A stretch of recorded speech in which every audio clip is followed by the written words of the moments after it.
I am Damon Stacy Walker, and I happen to be a luthier. I own a string instrument shop here in Durham, North Carolina. I'm from New York, but I've been operating in this area for probably about 15 years.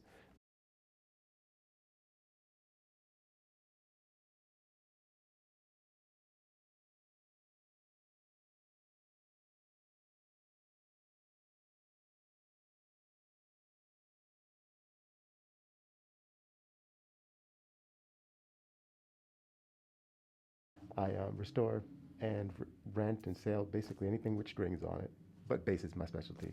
Oh, I'm sorry. The name of the business is Dr. Bass String Instruments Repair, Rental, and Sales. And my title is technically luthier.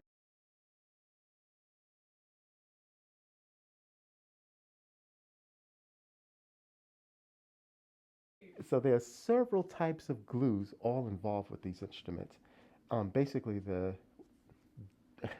differentiating factor is what do we intend to have reopen again, and what do we never want to open again.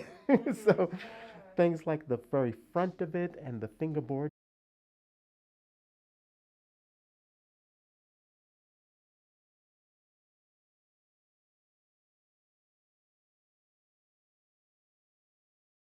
The long flat surface up front, things like that we expect to have to reopen at some point or have some other luthier open to work on the instrument.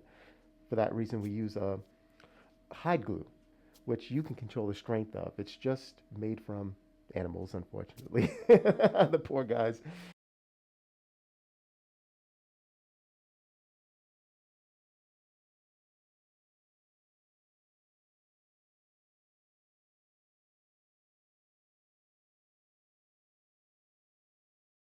There's some from rabbit, some from horse, So in the shop, at David Gage's shop, we call it sopa de caballo, horse soup.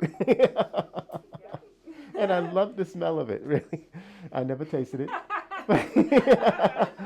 But you get to the point where you recognize the smell when it's fresh and you know.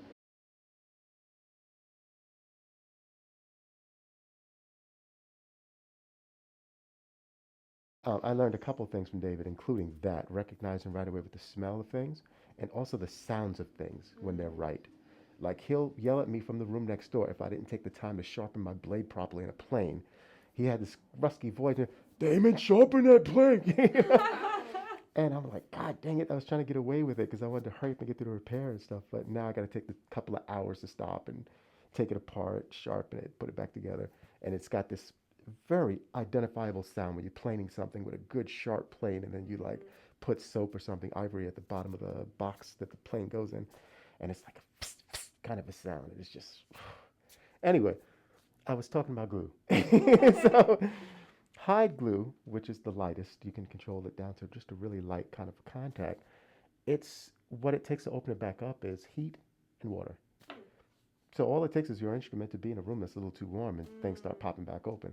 For that reason, seasonally, almost all the instruments come back at some point with things starting to open up around the edges. And some people freak out, like, why is it doing this? No, that's natural. It's going to happen. It's because of the kind of glue we use, etc. And so I started on that kind of thing, understanding what needs to be glued what way and what strengths and so forth, how to line things up and clamp them so you don't damage the instrument while you're clamping it together. Um, and it built up slowly from there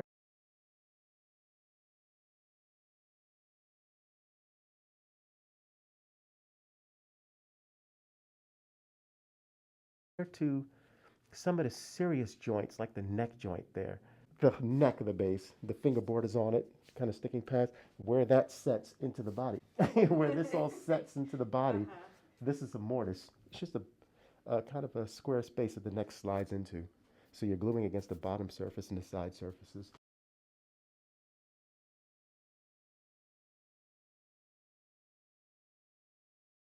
So I guess I built my way up from there to, from just the edges to then working with re-gluing necks into that mortise shape.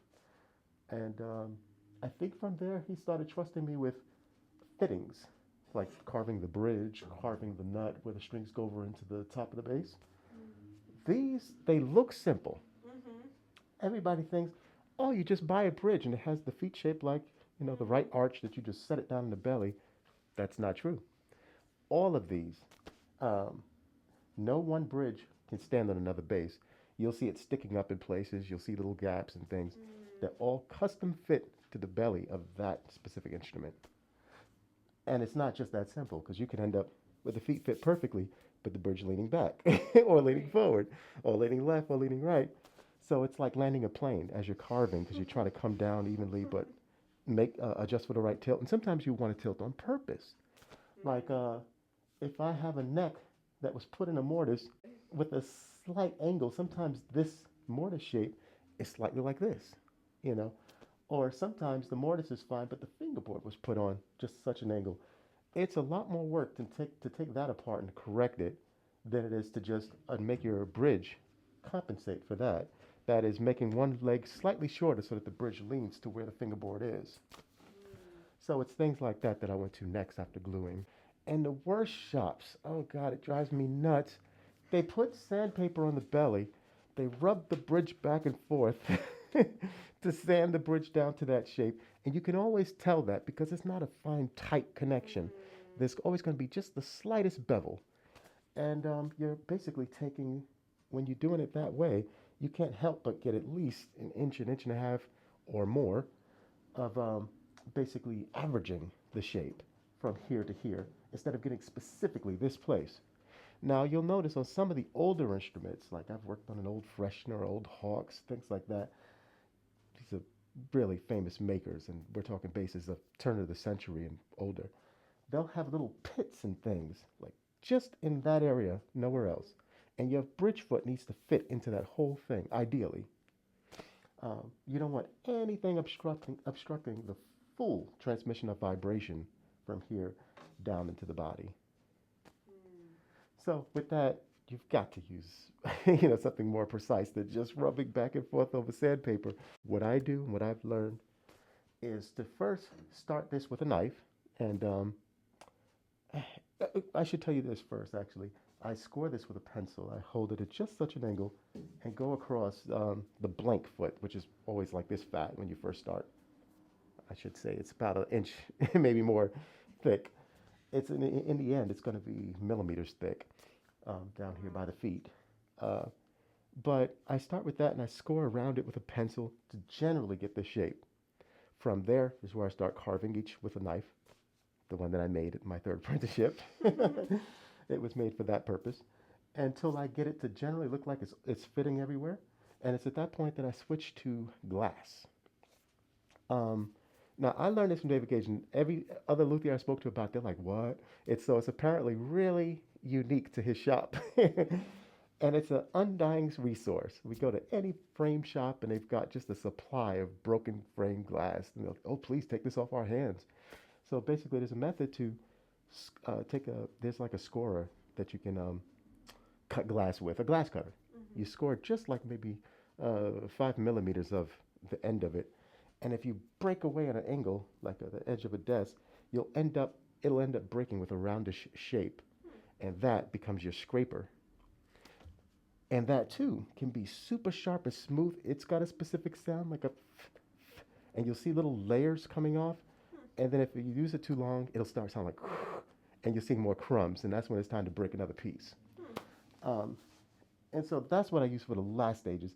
And what I'm looking at that point, I've put black grease pencil on the entire area, and I've rubbed just slightly. We're talking no more than, 3 or 4 millimeters back and forth. And I look at the bottom, and I can see exactly where it's touching and where it's not.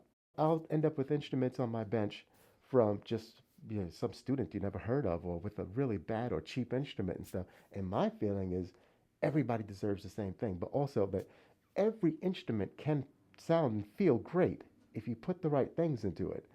And I've rarely been proven wrong. And so I'll try to take that time. Or another example is you're there for one thing that you've already paid for. I see another problem that would only take me 10, 15 minutes to address. And so for me, I try to sneak that in real quick. And he'll say, Damon, they didn't pay for that. They're not here for that. Get it out of here. Yeah, so I got in trouble constantly because I try to give everybody the same attention and care. In this industry, I've run into a lot of bias, I think, for 2 different kinds of reasons. Part of it is there are no black luthiers. I've never read one, saw one, heard of one. I've gone to some conferences. Belong to some of the organizations and like the guilds, and I've not come across another. Not for bass. There's one that I met who's mixed, who deals with guitars, that kind of thing. And that's reason number one. Reason number two is usually a luthier is a really old European. As like I was a young guy, like how do I trust him with my fine instrument and so forth? So when I first came down, it had to be with my portfolio in hand. So you don't take my word for it or just listen to how I describe a repair. It's look at my work, and that's how I got into doors down here before I opened my own shop.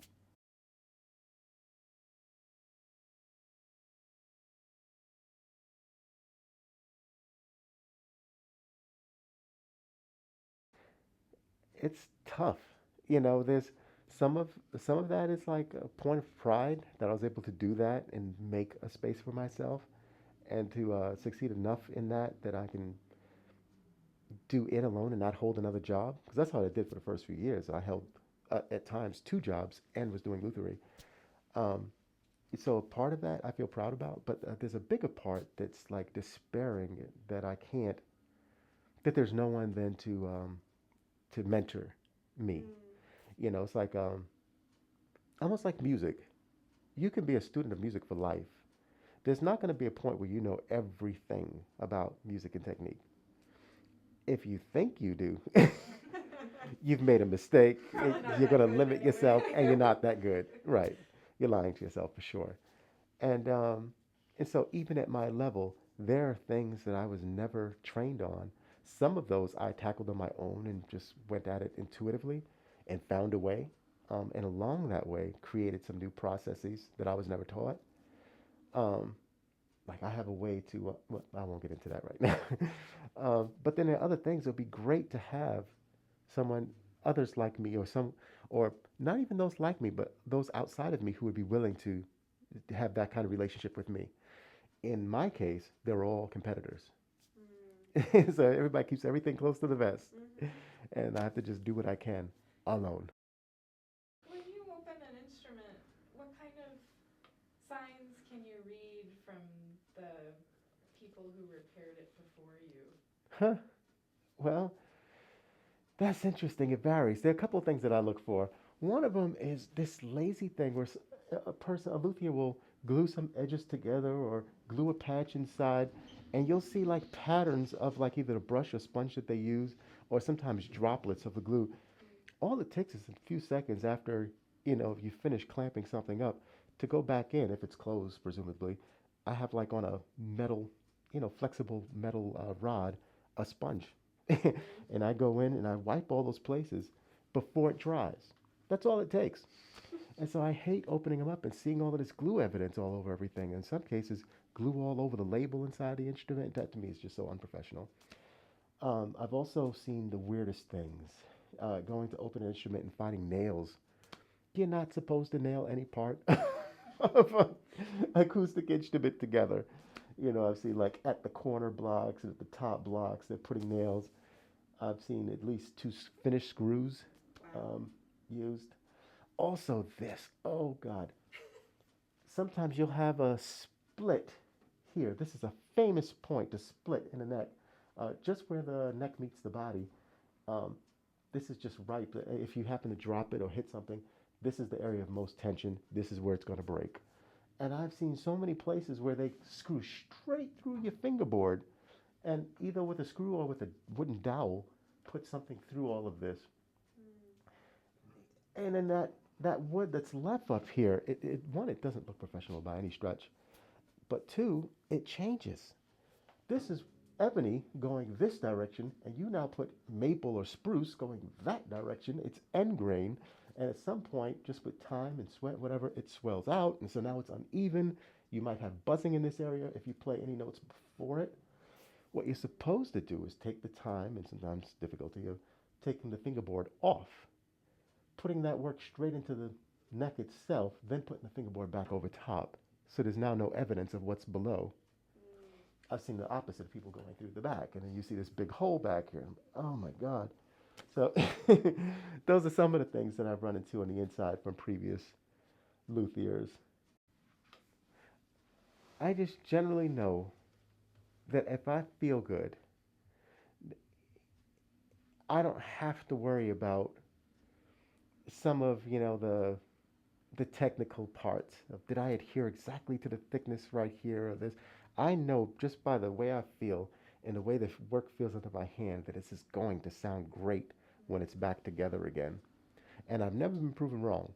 There's a couple of times I didn't feel so great. I had things happening. I was a little upset or depressed or whatever, but I knew I had to do this work, and so I'm working on it. And it didn't sound so great, and I had to make adjustments. So I respect that now. If I need to feel something, this is art.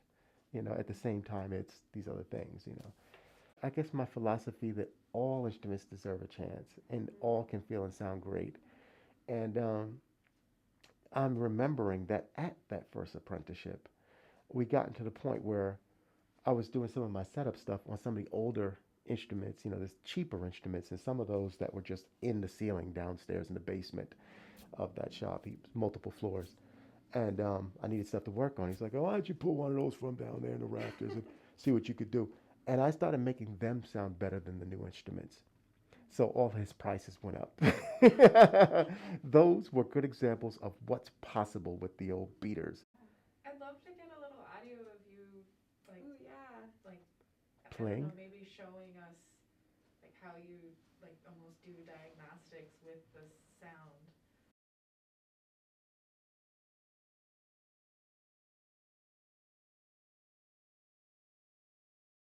All of those things are going to make it do that kind of.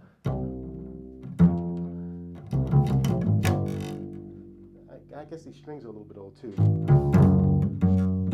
But anyway, so all of those are going to tell me if I'm looking for blah or if I'm looking for boom. And if I want it to be a short boom or if I want a sustained boom, then that's going to tell me what I need to do across this whole thing.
I already slipped off the string like twice. It messed me up.